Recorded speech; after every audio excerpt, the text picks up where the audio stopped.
Lutz, that's Paul Suellentrop. Wichita State tonight with a 57-45 win over Loyola. Now 22-0, but kind of a disjointed second half. In fact, a bad second half for the Shockers. It was, yeah. They really struggled shooting the ball. I think they, as they admitted after the game, I think they lost a little focus. And we haven't seen that from this team much at all this year, and I think that was to be expected at some point.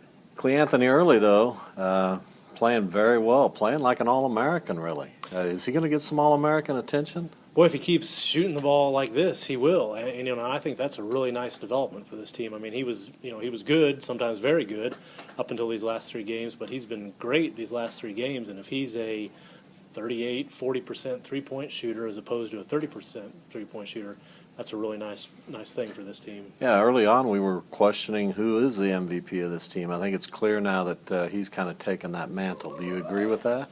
Certainly scoring-wise, and I think Fred is fine giving up the points, and and Ron too, and it's kind of fallen to Cleanthony. And when he's making 4 or 9 threes, you got to get him the ball.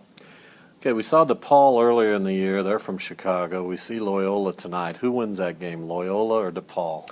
I would say DePaul because of talent, but I think you got to give credit to the Ramblers tonight. They kept playing. That's a team. They don't play any seniors really, so it's a lot of young guys, freshmen, sophomores, a few juniors, and they didn't crack like Porter Moser said in the second half. It could have gone one of two ways, and they kept after it and cut it to 9. Shockers led it by 18 at halftime. A very good first half. Really clamped down defensively. That's one thing that the Shockers do. They tend to play defense. It was an offensive meltdown tonight. Right, they kept with it on defense, and Loyola, not a great offensive team, helped out with that definitely. All right, so what's next? Evansville, the Purple Aces, Saturday afternoon right here, 2 o'clock. Do you expect any challenge from Evansville?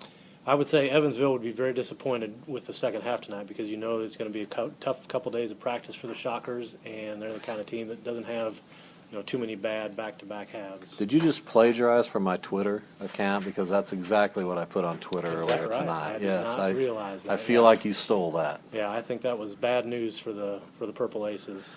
All right, well, we'll be here. Then a big road trip next week to Indiana State and Northern Iowa. We'll talk to you Saturday.